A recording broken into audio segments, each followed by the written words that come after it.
and welcome to another episode of Chewing the Fat. I am Dr. Jo Winchester, and I have shoved Dean and Trevor off the hosting chair to interview Simplr Health's scientific advisor, expert neurobiologist, Dr. Kristen Willeumier. Thank you for coming on to the podcast. Oh, Dr. Jo, such a pleasure to meet you and an honor to be here. Good morning. Good afternoon to you. So Yes. Thank you for giving us the time to share your expertise.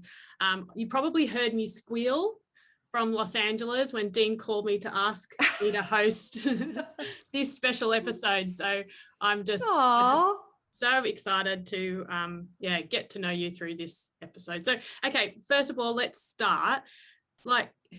Tell us a bit about your background and how you came to be Simplr Health scientific advisor.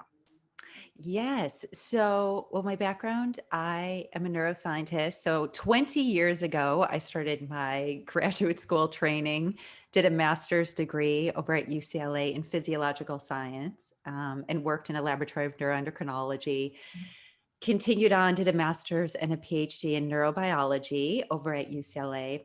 And also Cedar. So I did concurrent training both at UCLA and Cedars-Sinai Medical Center in their Department of Neurology, studying Parkinson's disease in animal models. So I studied a young onset form of Parkinson's.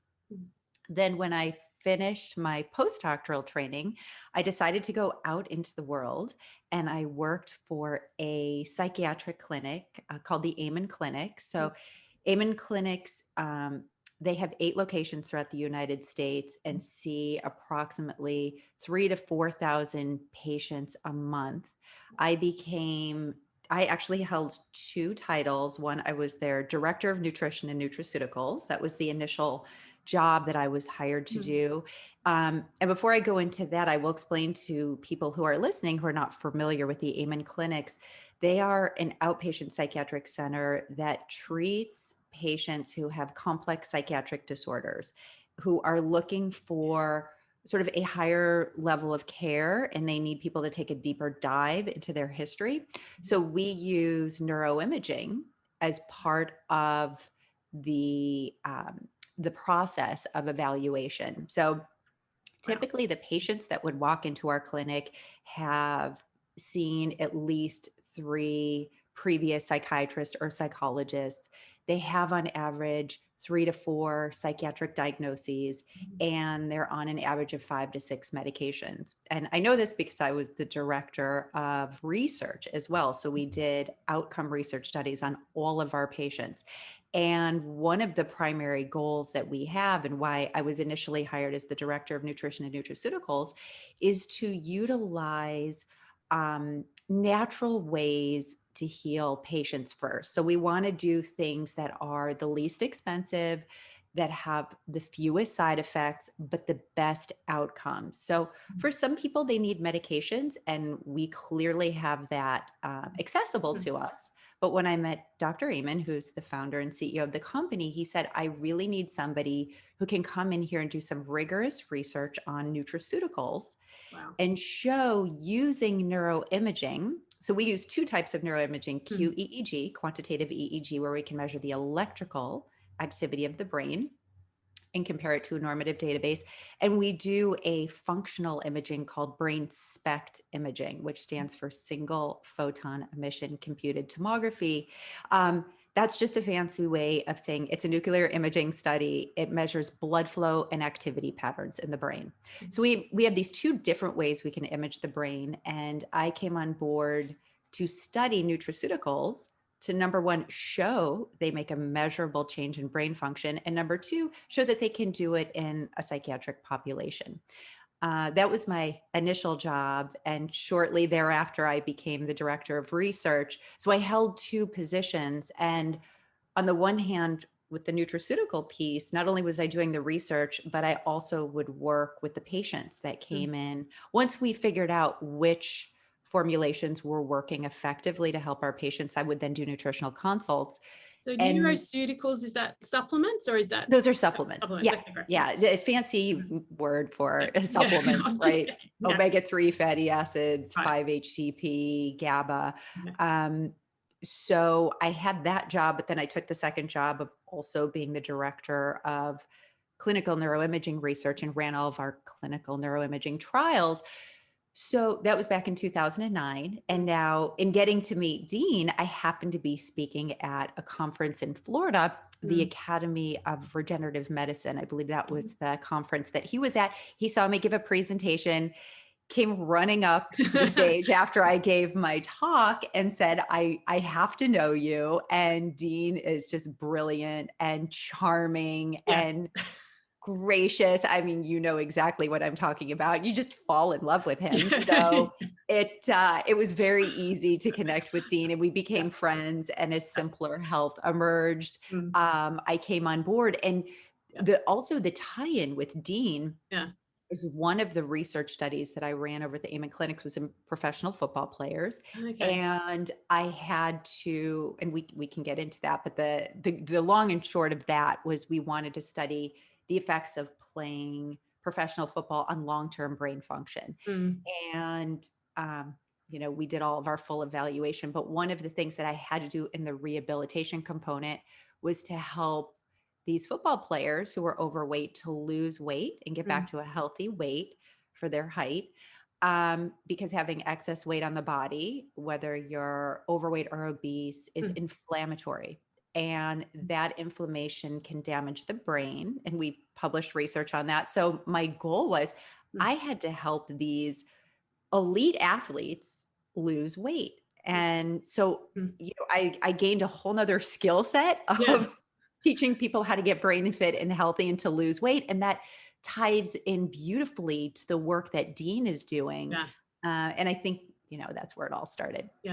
Because it was so fascinating to me. Like I was kind of interested in brain science before came to Simplr Health, but me coming to because as a trained teacher, I kind of am interested in brain development and what that means and neuroplasticity of the brain. Anyway, we'll get to that later. Good. You should be. That's actually really good because education is critical. I mean, you're developing young minds. You have a really extraordinary role to play in helping people's future.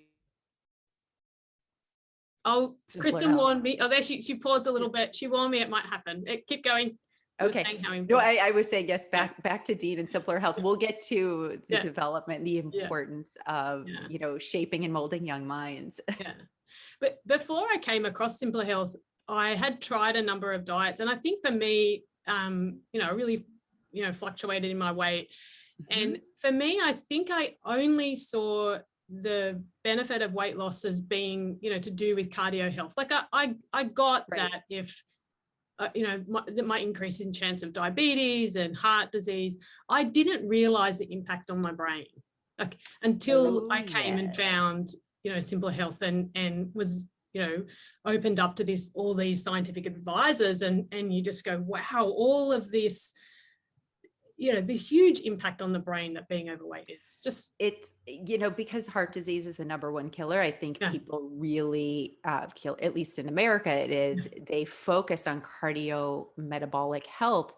And it's nice that, those of us who are in the community working with people with neurological disorders and neurodegenerative disease, we now know that following the Mediterranean diet that has more of a plant-based there's sort of various ways you can follow the Mediterranean diet. I think the more plant-based it is, it's even healthier for you, but we know it can slow cognitive aging depending on how rigorously you follow it, anywhere from 4 years to 7 years. So think about that when you're thinking about what are your reasons for getting fit and healthy and staying lean. And you're right, it could be, for vanity reasons, and that's okay too, right? We all need motivation.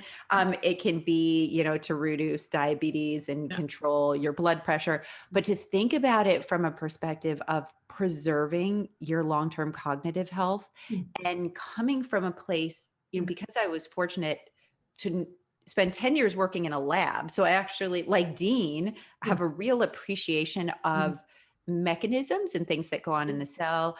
But then working in a clinical setting with people who, at very young ages, and I think it's one of the reasons why I had written my book, as I saw people who are playing these collision-based sports were struggling with cognitive issues.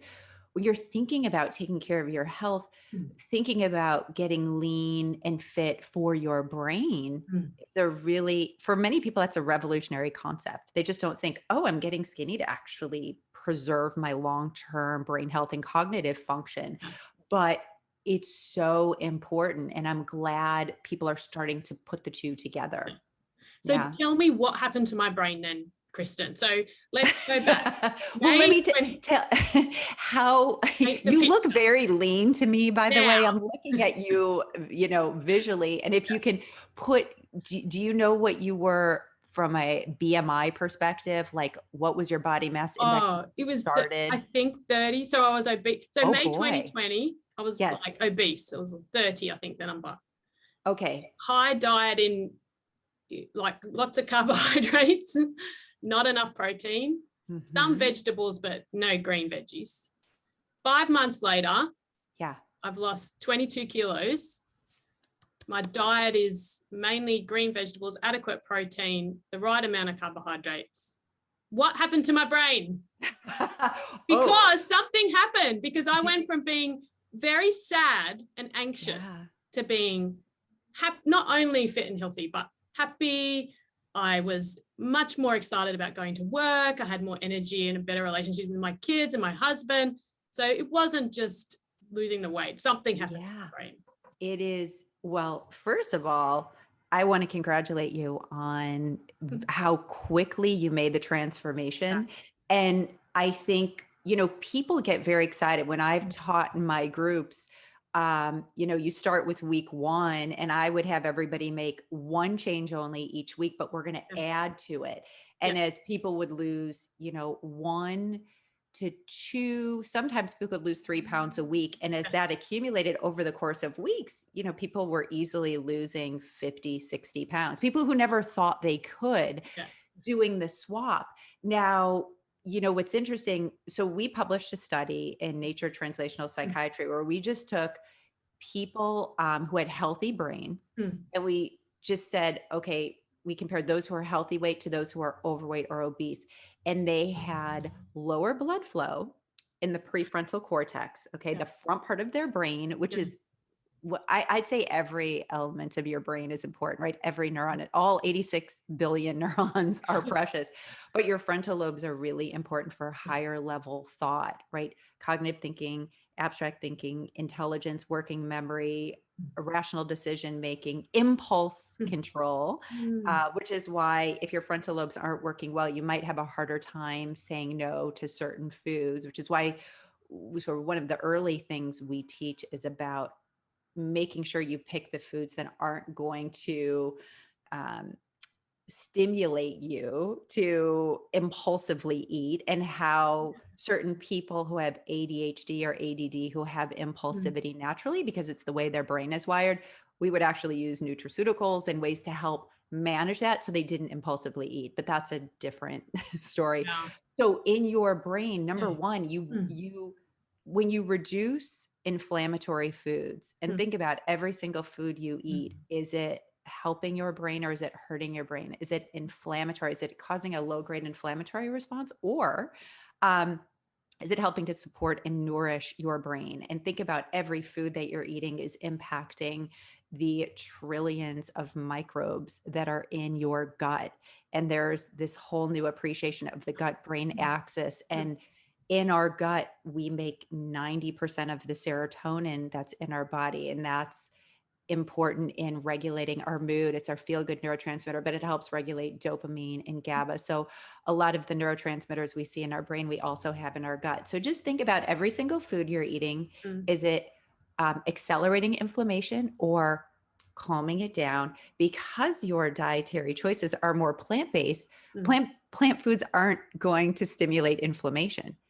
So right there, you've switched the balance. When your brain is less inflammation, you're going to be able to think more clearly. Your transformation happened so quickly, actually in a relatively short period of time, and you're asking what happened to my brain, reducing inflammation, probably improving blood flow. You probably have more healthy fats, whether they're plant-based fats or marine-based, EPA and DHA. not only help thin the blood, so it's good for your cardiovascular system, but the DHA is part of the cell membrane of all of those 86 billion neurons that are in your brain. So they help to stabilize the cell membranes. They help to make the receptors that sit in there, those membranes, work more effectively. And those receptors are for serotonin, dopamine, GABA. So again, your neurotransmitter system, your mood is going to be more balanced. When you are, again, I'm sure you combine some exercise with that. Mhm. So as you're doing new learning and exercise and growing the connections between your neurons, you need those omega-3 fatty acids to do it. Those are actually the building blocks. Okay. So think about it. The foods that you're eating, anti-inflammatory, building blocks for your brain, improving blood flow to the brain, all of that's going to help you think and feel better. You're feeling better, right? You're happier. You're Yeah, yeah, seeing, you're actually achieving your goals. So you're happier. Your thought processes, yeah. you're just happier. Your subconscious mind is picking up that you're happier, Mm. relaying that to your conscious mind, and you're living your life differently. So it's a combination. And I can talk about the amazing antioxidants, I'm sure, in some of the fruits that you're eating, even if it's just the berries. So berries and leafy green vegetables are the two sort of food items that have been linked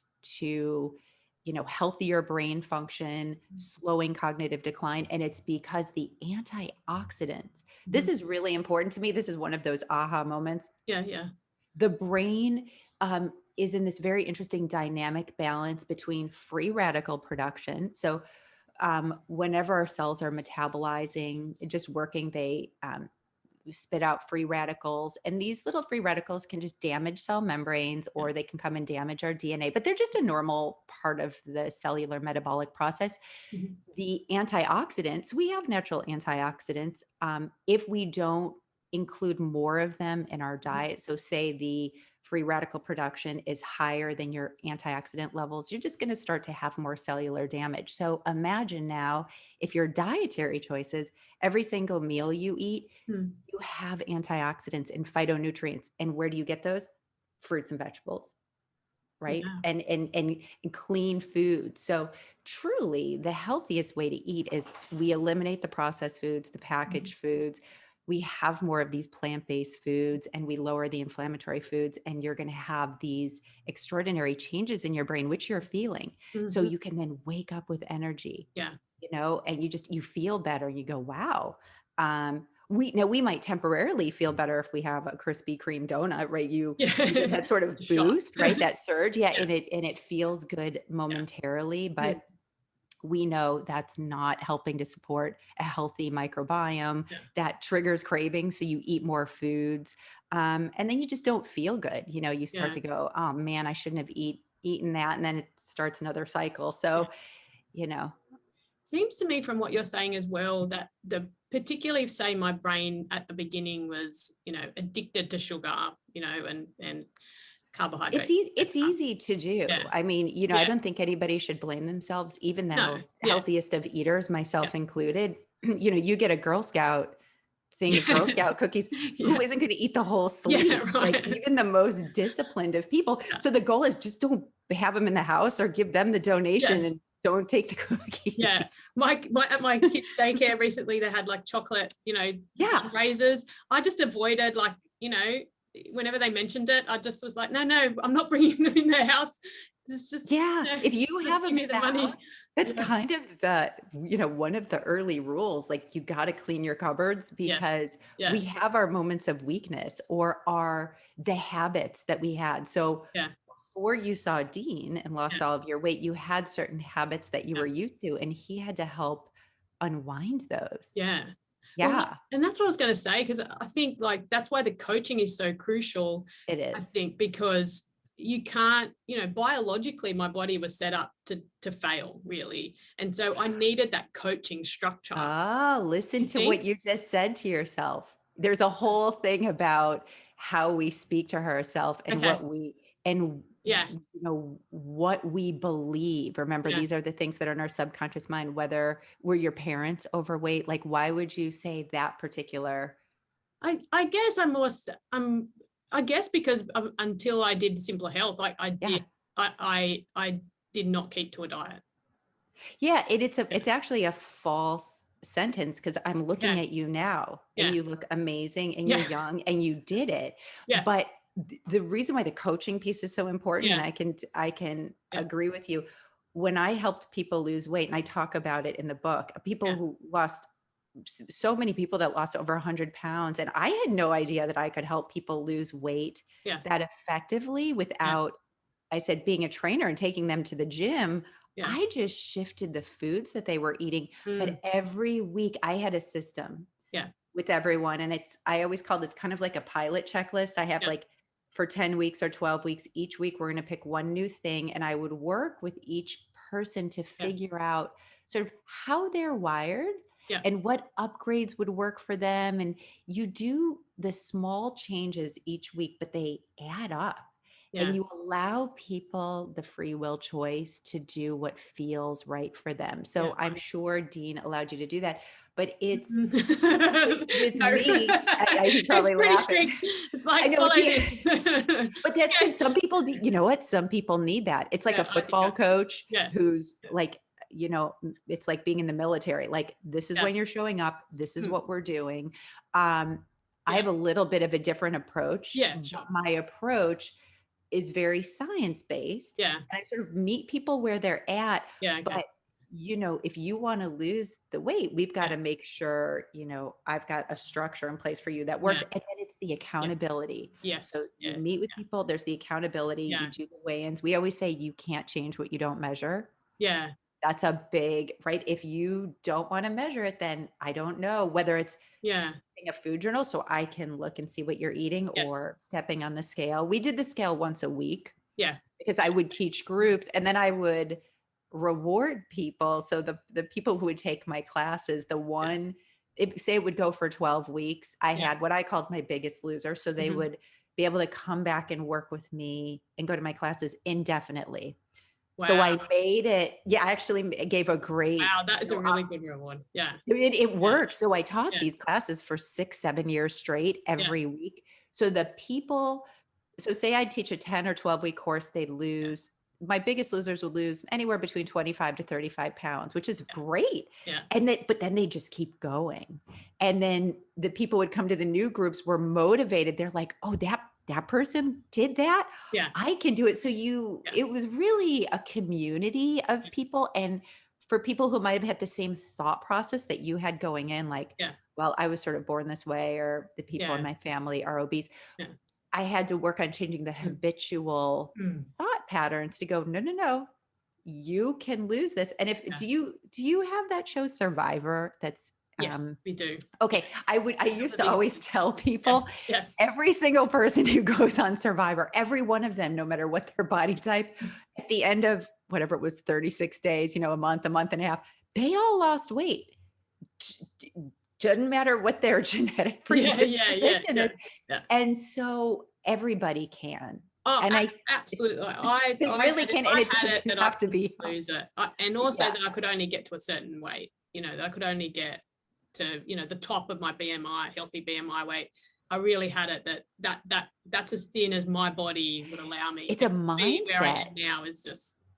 Yeah. He opened your mind and allowed you to see it was possible. Yeah. And you can keep pushing the boundaries, but what you have is you're driven and you're curious and you were ready. And if you don't have the motivation to do it and you're not ready, then you're not ready. Yeah. But I think everybody can be ready. If, like I said, you can kind of couple this with brain health. It's like, wow, I'm losing weight and getting brain fit and healthy. Yeah. And maybe that's going to be more important to a person who knows, their father had Alzheimer's or Parkinson's, or, there's a high risk of stroke in the family. And those people may be more motivated, but we even know, cancers, you can reduce your chance of getting, cancers and cardiovascular disease. Cardiovascular disease, people have heart attacks and it just sneaks up on them. Yeah. Yeah. Because you can actually be lean and fit and still not be healthy on the inside. And that's a whole nother thing to look at. That's about looking at the foods you're choosing. So I'm really happy that yours are more plant-based and not ones that are elevating your cholesterol and triglycerides. Because I did start to wonder that, actually. I was like, is measuring the numbers on the scale an effective way to actually, in terms of brain, as you just pointed to, you could be skinny and not have a, high functioning brain. So is there, instead of just standing on the scales and saying, okay, now I'm healthy, we really do need to have a bit of a wider concept, should, instead of, dietitians, should we be having neuroscientists like yourself? Well, we add programs. I guess I would say we add to the body of literature. So nutritionists can take, a few courses in neuroscience to understand the applicability and go, hey, if you're working with somebody who is now lean on the scale, a nutritionist is going to make sure there's a balanced diet, and that's helpful. But just imagine, we now know with the Mediterranean diet, which I like because I feel like everybody can follow it. There's a path there for everyone, no matter whether you're vegan, vegetarian, omnivore, and you can have cheese, which is like probably the only thing from my diet that I've kept. You can make it work for you because it's what you are repeating consistently over time. Yeah, right. And you read in my book, my green juice thing. I think I saw you do. No, you don't. You have a green. I love it. I love it. Aren't they good? Can I tell you? I've been doing them for 20 years. I might have I start way back when I was in neuroscience, doing laboratory experiments. I knew how important it was. I had to get my vegetables and it was easier to do it with the greens, but it tastes so good. And I don't think people realize how good it tastes. And aren't you full after you have it? Yeah, that's the other thing. I could have just a protein shake and that, and I'm full until lunch. That's the secret. It's like, so, oh my gosh, it's loaded with phytonutrients and enzymes, and it's going to be good for your gut microbe, and it's not inflammatory, and it's amazing for your brain, and it's hydrating. It's like all of these wins. So for some people who aren't quite ready to go, I'm not ready for changing all of my diet, but hey, I could add a green juice. Yeah. And I used to use the green juice as a bartering system with people. Like I'd say, okay, you love all of your coffees, or there's certain things you love. Can we just get a green juice in there? And you're going to be better. But the one thing I wanted to say about a Mediterranean approach to, I don't even like to call it diet, it's just to eating. Is that we know that people who follow Mediterranean diet also has reduced beta amyloid plaque formation in the brain. Those are the plaques that start to accumulate and lead to Alzheimer's. So I really like this as a strategy. I think that's where, if we think about the foods that we eat more, again, for our long-term health, and again, maybe I'm biased because having worked with people who are 60, 70, 80, you see people go through that cognitive decline. You see people going into assisted living facilities, which are really expensive. They're 10 to 12 grand a month. So for some people, if you sort of put a number around it, or put the cost of healthcare, you go, you know what, I can make a few changes, and they don't have to be hard. And you don't, it's, I've worked with so many people and I meet them where they're at, because if you meet people where they're at, they'll surprise you. And once you start seeing it work, you're like, wait a minute, I can do this and it's not hard. Tell me more.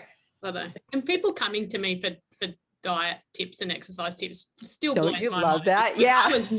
I was not that person. And now you are. And now, right? Well, okay. All right. Dean has motivated you. Did he show you the big thing of fat? Like, did you have to hold the big? I not personally, but I have seen the other.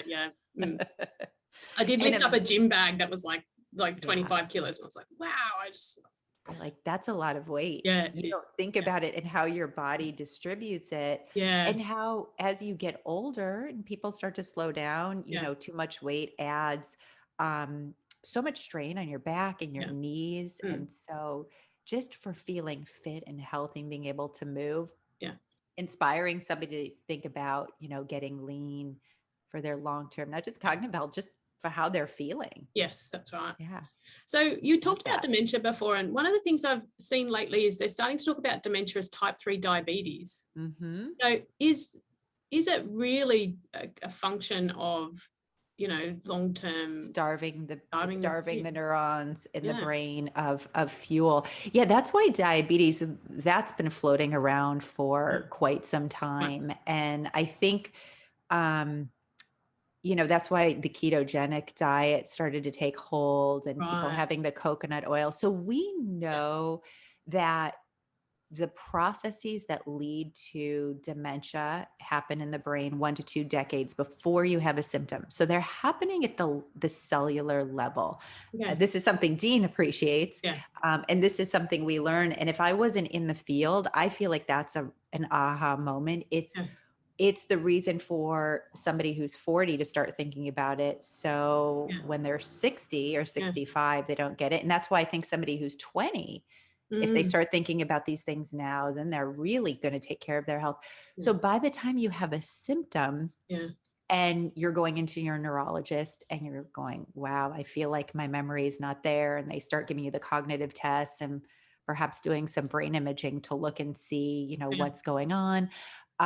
It's harder to make changes in the brain once you have those symptoms. So in talking about this type 3 type of dementia, it's just when you have diabetes, that's why diabetes can increase your risk of dementia.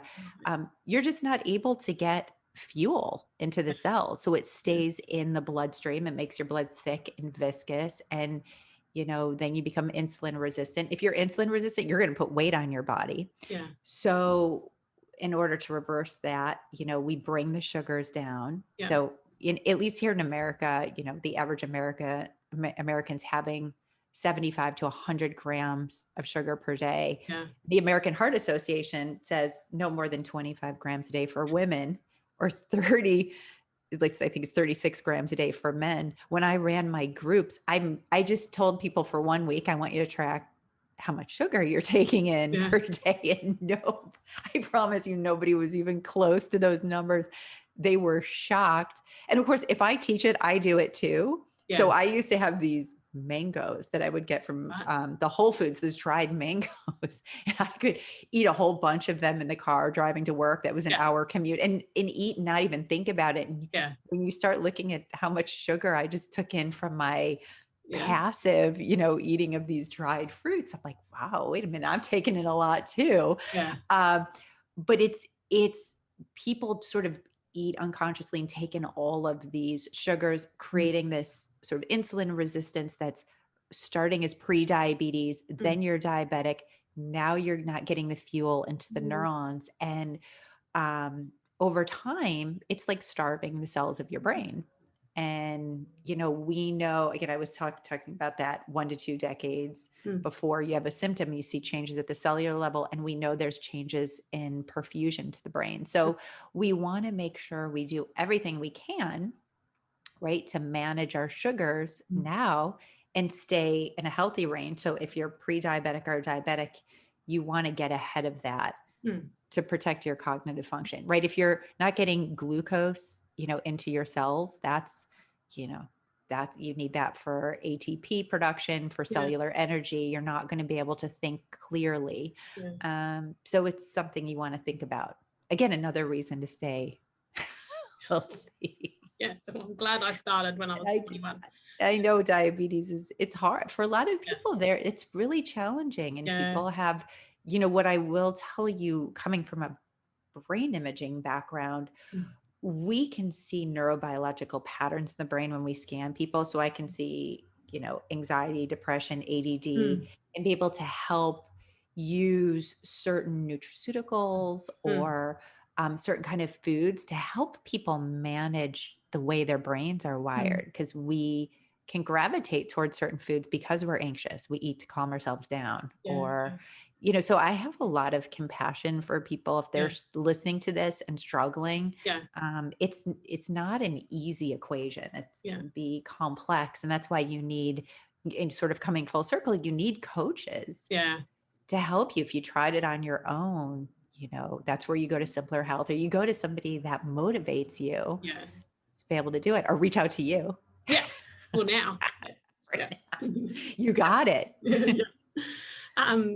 So I would love to talk about your work in concussion as well, because that's the other thing that, I mean, I've got your book here too. Yay! It's like great to read about in your book, is just how those simple those lifestyle changes can have an impact on degenerative diseases and things like post-concussion syndrome. And I bring up post-concussion because Dean, recently experienced, quite severe symptoms in post-concussion, and also had a family member my nephew plays elite water polo, and he's had persistent post-concussion syndrome too.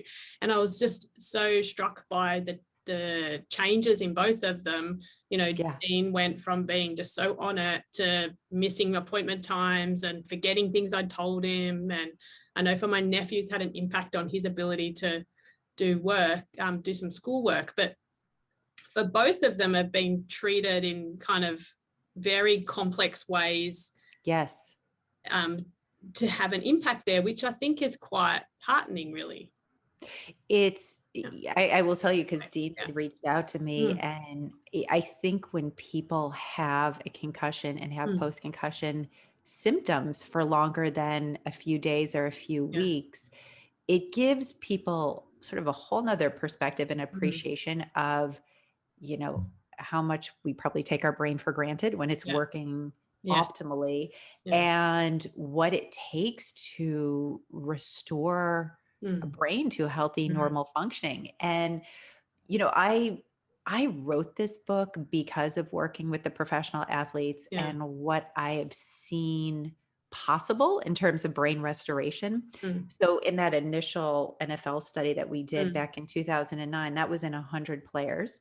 And we offered them the ability to come in and do a rehabilitation component. So the initial component was just to show what happens to the brain when you play collision-based sport, over the course of time. The people in that study had to have been on an NFL roster for a minimum of 3 years, which means they had at least 10 years or more of football under their belt. And for people who play collision-based sport like football, most people aren't aware, in an average season of high school football, and they've shown this because they put accelerometers in helmets that can actually measure the number of impacts. On average, do you want to guess how many impacts they take per season, just out of curiosity? I don't want to know. Otherwise, I'm going to put my sons into. Do they play? They're too young at the moment. They just play soccer. Put them in bubble wrap. On average, it's 650 impacts per season. That's in high school. That's per season. So then you want to multiply that times 4. And in college, it's around 1,300 impacts. So now, over the course of 4 years of high school, 4 years of college, I'm not even talking about junior high or peewee, you've got 8,000 impacts. And then there's the average G-force that's happening to the brain. So in high school, it was around, I think that one of the papers was around, the average impact was like 24 Gs. In college, it gets to be 68 Gs, but it can be from 0 to, my God, 200 Gs. And the impacts when you're playing football come on every play, sometimes multiple times a play. And then you've got, your season might have 12 games or 14 games or 16 games, but then you might have, 90 practice games. So all of a sudden, it gives a different perspective when you're looking at the cumulative impacts. And I can't remember if does Dean play sport? Did he play soccer? Yes, he did. With the headers, right? Yeah.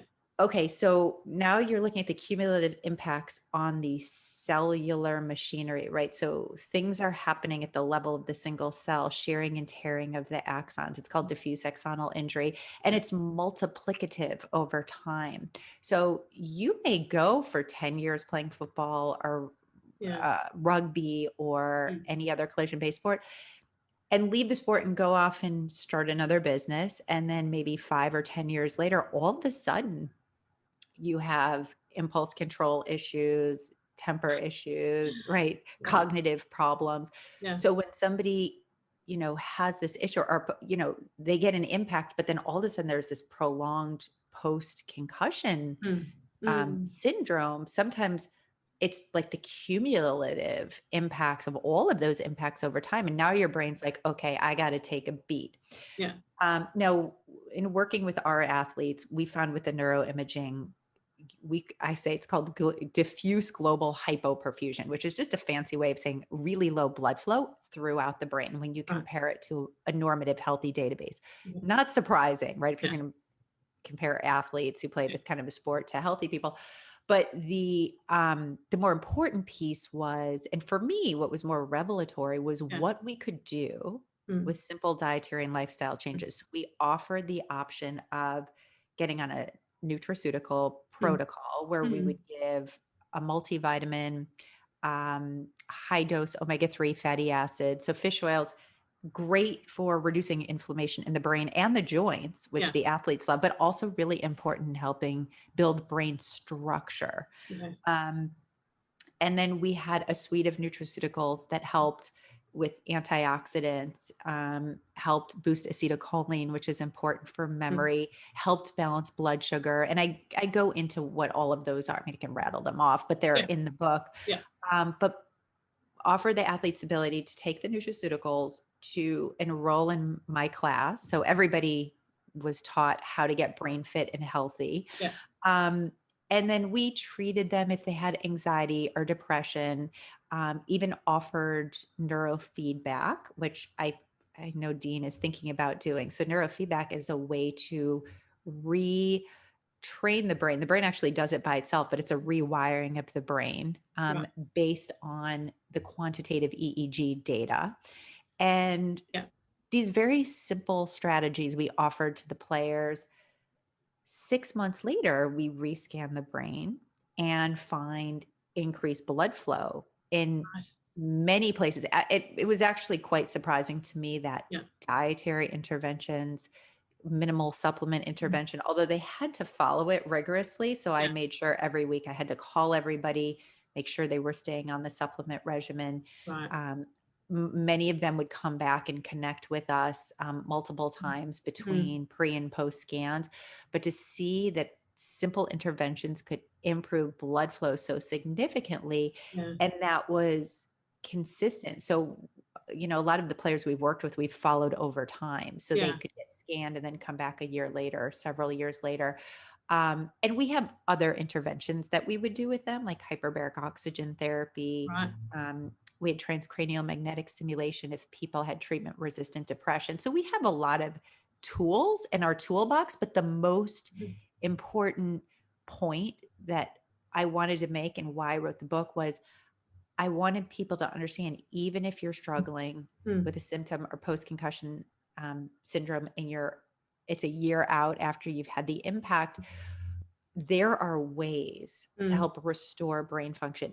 May not be full restoration because there's certain things we can't unwind, right? I can't, you know, if there's damage at the level of the cell, and we know that that's why there's now chronic traumatic encephalopathy, which is the neurodegenerative disease that we see in professional athletes who play collision-based sports and military. Can only be diagnosed at autopsy, but you see clearly, you see this aggregation of tau protein, phosphorylated tau, starts in the frontal lobes, which for football, that's, you know, you're leading with your head, and starts to go into the temporal lobes, which are your mood and memory centers, and your hippocampus and entorhinal cortex, and then deep into the brainstem. So we know playing those sports are damaging cells, like damaging. So you've got that damage there, but there's a restorative process that I saw with the perfusion changes, and they're sustainable and lasting, and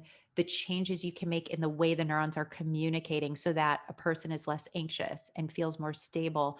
And when you help to address the psychiatric symptoms, you get clarity of thought, you feel better. So it's multi-layered, you know, and I talk about it in the book, right? I talk more like, okay, here's diet and exercise, but it's nuanced and it's layered. And because I worked in a psychiatric setting, we were able to address, you know, brain issues at the level, like physiologically and with blood flow and with nutrients and with, you know, we did do cognitive training, brain training games that were tailored based on assessments they did, and the games had very different levels, and we made sure the players played the game. So it was a very proactive process, Yeah. but it made measurable changes that lasted over time, and we would have players come in a year later or 2 years later if they wanted to get rescanned. So that I felt was really valuable. And if I was a mom who had a child that played any kind of collision-based sport, I'd want to know, okay, there's things that I could do, right? There's restorative aspects to the brain. And so sort of encircling back to your question with regards to Dean, and who did you say it was? Your My nephew. Yeah, your nephew. Yeah. When it happens to somebody who's young, the brain, is still in a growth phase and it's really resilient. But I will also say, young kids who are playing collision-based sports, the neural architecture is being laid down at that same time too. And we want to really be mindful. Now, your nephew played water polo, and it's not like that's a sport where they're butting heads. Like, who knows, was that a ball that hit him or he got one? A couple of hits. I mean, those are I'm not as worried about that as I am with the sports where it's like the heads are just repeatedly the repeated impacts. So with Dean, he's taking the deeper dive. So sometimes that's that exploratory process you have to take. And it's because every brain is unique. It's as unique as your fingerprint, your wiring, your genetics, and you may even be predisposed to anxiety, depression, ADHD, post-traumatic syndrome. Like it's, PTSD, there's that element that I don't always think gets addressed, right? We think about it more from a neurological point of view and how do I help my thought process? And I've had concussions myself. And I talk about this in the book because I showed horses. So I've fallen off hundreds of times. I don't remember any concussions then per se, but I've had one recently where I fell and hit my head on a sidewalk. My head bounced like a basketball. It was so painful. I couldn't think. I literally couldn't think. And of course, I'm older now too. My brain is less resilient. I'm like, oh my God, my head actually bounced off the sidewalk. And I had to do that thing. I had to go into my toolbox of things. Like, what do I do? How do I focus? I still had to get work done. So that's why I'm saying that the brain is so complex, and it's actually a very complex process to rehabilitate it for certain people. For some people, they can just rest, and in a day's time, they're better. In a week's time, they're better. And then there's other people like Dean who struggle for months or years. And that's when you then have to ask the question, if you can't fully recover, you shouldn't be returning to your collision-based sport. Yeah, right. Yeah, okay. Because then there's second impact syndrome. So if you go back and try to participate in a sport, now I know Dean's not going back to play a sport. Your nephew, his martial art thing. That's what he does. That's how he got the injury. Okay. Oh, Dean. We can't take testosterone out of the guys. I know. I mean, I understand. Do you have a scan of Dean's brain, right? I've got questions. You know what? He's in Australia. If he was here, I'd have him scanned right now. I do. I'm sure he loves that we're sitting here talking about his brain. Absolutely. I think he asked me. I'm sure you have a beautiful brain. We will help you get it back to, fully functioning. And I know he's got a great doctor, Dr. Eric. Yes, he does. Helping him. So it seems like that there's these kind of new technologies in brain. Like, I know I looked at Dr. Joseph Maroon as well. He's another one of the advisors. Yes. And he's doing that kind of targeted, okay, I know I'm not saying the right way, but to me it looks like targeted lasers in the brain or something. Is he doing the transcranial magnetic stimulation? That's what that is.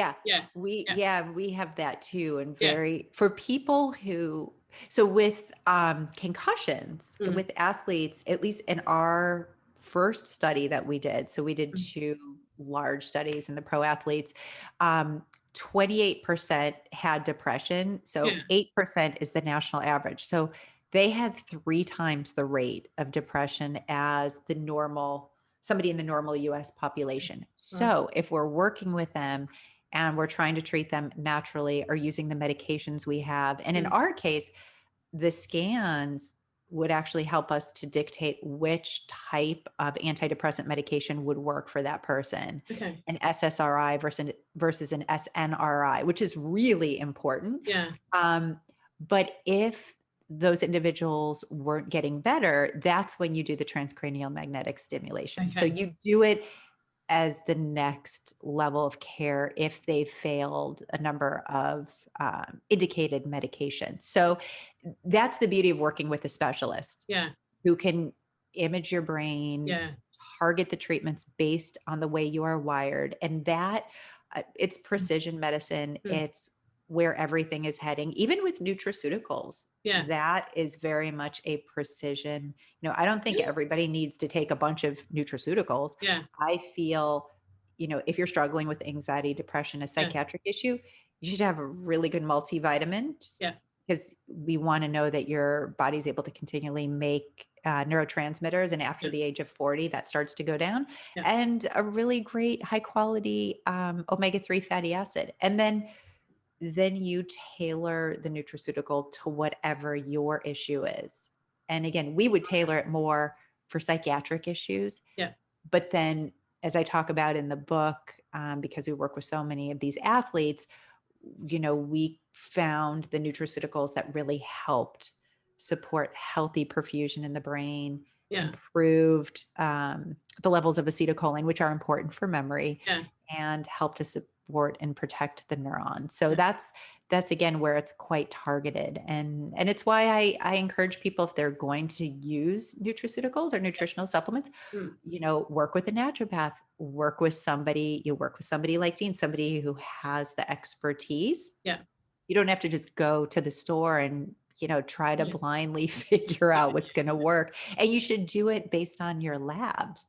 So we would have everybody do comprehensive lab work, and we knew, if your levels were not optimized, we can then make recommendations. So So with the I wrote it down. Transcranial magnetic stimulation. That one.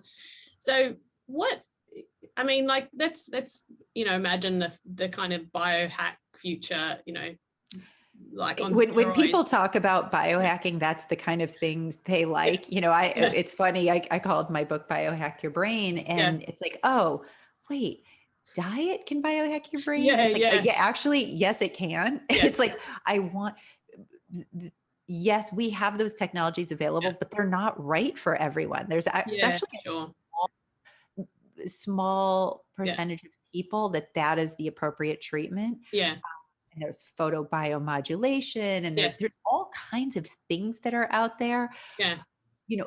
I briefly talk about hyperbaric oxygen therapy in the book at the end in the epilogue, but we did research on it with our pro athletes and showed we can improve blood flow to the brain. So one session of hyperbaric oxygen therapy, then we would do imaging, and you can see increases in blood flow throughout the brain because it helps to grow new blood vessels. Right. And then after 40 sessions, you saw a lot of perfusion in the brain that we were actually on the cover of the Journal of Neurotrauma. Yeah. So that, evidence-based medicine that we see works for a very specific reason. So, at the point we were working with hyperbaric oxygen therapy and traumatic brain injury, that's not an indicated use for it. But over the last decade, people are saying it's not hurting, it's actually helping, and more people are using it. So it's making sure if you want to go with those real biohacks, they tend to be very expensive, and you want to, make sure you are the right person for those. But Kristen's frozen a little bit.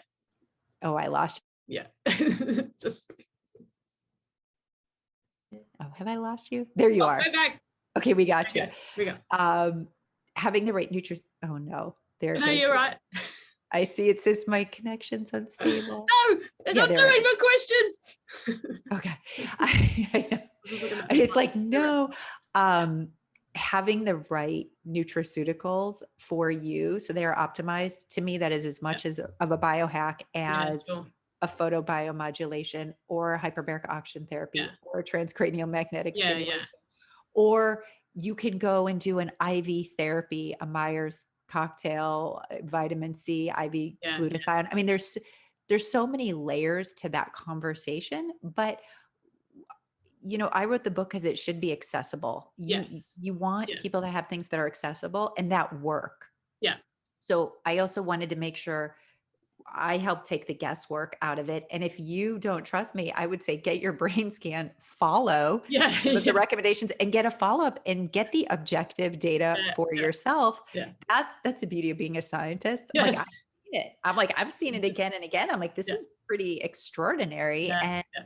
that's why I was telling Dean, I go, you have to at least do an EEG so we Yeah. can see what your brain looks like. You've had a concussion. I have no idea what area of your brain is not working. Is it your frontal lobe? Is it your temporal lobe? Did you Yeah. check the back part of your brain? Yeah. What areas are not communicating properly? Yeah. And, you know, you're just guessing if you Yeah. don't look.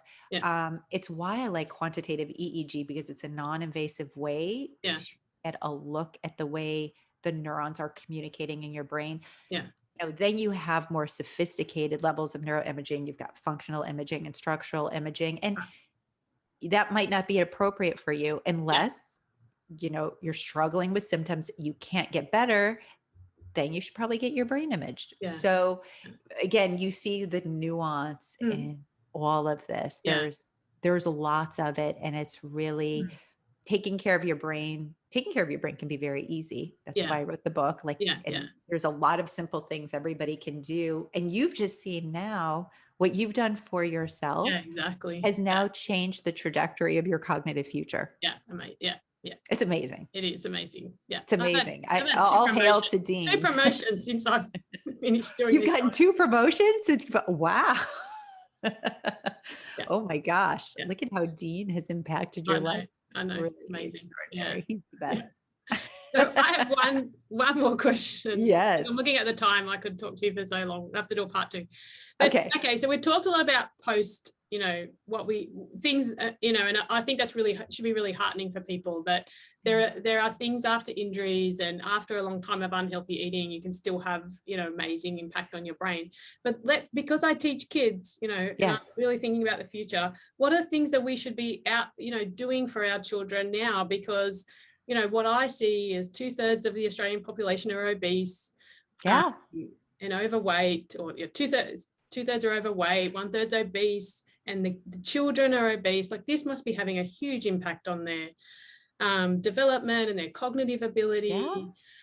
What should we be doing at that level? And also in terms of sport as well. Like, I don't, it's probably impossible to ban these collision sports, but are there things we can do to protect children's brains, women's brains who are now doing contact sport more and more, which is great, but we want to, Well, I love sport and athletics, especially, myself. I spent 10 years as a competitive athlete. So I'm pro sport, 100% pro sport. And I actually sit in a position where I myself took hundreds of falls. Yeah. So I'm no different than the people that I'm working with, but I've also had a 20-year advantage. I've started taking care of my brain health immediately when I got in the field because I was so curious. So, if you're a mom listening to this, kids learn from you. So you've got to, I think, just teaching them great brain health habits. And it starts with the foods that you eat, right? Get them to learn to love, it's the game. Like, is this good for my brain or bad for my brain? Like avocado, good for my brain. Nuts, good for my brain. Kit Kat, not good for my brain. But it can start as simple as that. It doesn't have to be any more complex. The importance of not drinking or doing drugs. Like, I know that's important because none of that is going to serve their brain well. The importance of sleep, although kids get to sleep. I don't think sleep's a big issue, but it's some of the basics. It's like the good foods, drinking water, sleep, less time in front of the TV, more time outside. I feel as a parent, I thought my mom was genius with this. I wasn't allowed to watch television growing up, like Yeah. maybe 1 hour, but it was, you're out of the house. Like, I don't care if you're sitting outside playing in the front yard, you're not in. Young kids' minds are really impressionable, and all of the information that they're listening to, whether it's on their phone or on the television or passively getting it from the TV, if it's on, is going into their subconscious mind and shaping their beliefs and attitudes. Even if they're not able to consciously form them yet, because they're, under the age of 10 or 8, think about the environment that they're in, keeping it quiet, keeping them out in nature, right? Yes, we need technology. Technology is never going to go anywhere, but I think about its impact on the brain and how people they're passive about it. They're not really thinking, wow, if I've got the news on in the background and all of this information, I've got my child over there sitting at the corner doing their homework, they're passively getting that into their subconscious mind. You don't want that. Quiet, get them out there playing, teach them, get them to learn to love brain healthy foods. And it's simple, all of the berries and fruits, and have them be a part of picking them out. When I used to teach people in the weight loss group, we tend to eat the same 10 to 12 foods. But having the diversity of foods, the fruits and vegetables, right? Have 10 or 15 different kinds of vegetables, or I'm sorry, fruits, and then another 10 or 15 different vegetables, and have them be a part of it. Have them learn how to cook. Like in your family, I think I saw a post from your. Oh, yeah. Yes, my husband is the cook. Your husband is the cook. So I think there's lots of neat things. Getting kids reading. Reading is an extraordinary way to build the mind. Art and theater. Like, I know. Oh, tell tell us all how important Creative drama is for brain health. Okay, I know, I have to share with you. So my mom was an artist, right? A sculptor, a painter. She's the one who had me take drama classes in high school and college. She always thought I should be in theater, and she's like, you need to do improv. You and my mom are sort of like one in the same. It's because that develops the creative mind. So you've got these young minds that are really impressionable. Just keep them engaged. That's why, hey, sports, like, change it up, sports and reading, and make sure they're laughing and they're happy, and touch base if their moods, if there's something not right with the mood, let's get that addressed. With kids who are playing collision-based sports, what I would tell parents is they need to be the guardians of their child's health. So if they're playing, they should be watching. If they see an impact, pull your child off the field. Trust, your parental intuitive instincts. Don't, if your child has a collision, any kind of concussion, pull them out, I actually think if I had children that were doing that, and now I've seen too many brains, I wouldn't have them playing a collision-based sport. But, maybe you start to have a team of doctors. So you not only see a general practitioner, but you now have a neurologist on board, or have somebody. So if your child's going to play that sport, you do a baseline, could do a baseline EEG at the start of the season. Then if they have a concussion, you come in and have them do a baseline or a follow-up and see how different they are. And let's get them on a brain rehab protocol. So I think there's smarter ways to approach sport, and, be that concerned parent, be involved. There's so much, I could probably go and talk for another hour just on sports. I think we better stop. Part two. We'll do part two. But arts, I love it. You're that's where the imagination comes from, and that's where you're just sparking the creative mind and form new neural connections. Maybe I should pitch to Dean to be his special advisor in creativity. I like it. I'm sure he would take you on. I'm sure. Create your position. Amazing. Kristen, thank you so much for coming and being on Chewing the Fat podcast and answering all my questions. I really appreciate it, and appreciate your support for Simplr Health as well. So thank you very much. It is such an honor. You've asked great questions, Dr. Joe, and I hope you guys are still on lockdown, aren't you? Yeah, we're back in. Yeah. Is it another 4 weeks? Another 4 weeks. Another Yes. 4 weeks. Okay. Well, We'll see how keep we go. doing all of your creative pursuits. Yeah. And thank you, Dean, for allowing us to have this conversation. This is Yes. really fun. Dr. Joe did a great job and happy to come back and do part 2. Excellent. Thank you so much. See you, Yay. Dr. K. Bye. Bye. See you all next time for another episode of Chewing It Back. Bye.